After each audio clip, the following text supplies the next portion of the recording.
we want to share some important information about hazardous materials in flight. Some everyday items could be dangerous goods if they are improperly packed.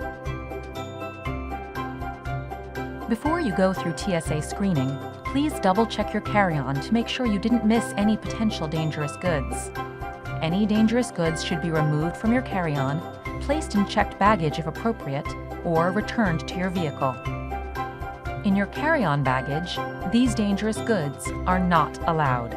Non-toiletry aerosols.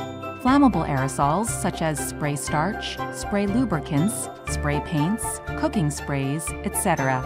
Matches and lighters. Strike anywhere matches, lithium battery-powered lighters, arc lighters, and torch lighters. Fireworks, and compressed gas cartridges.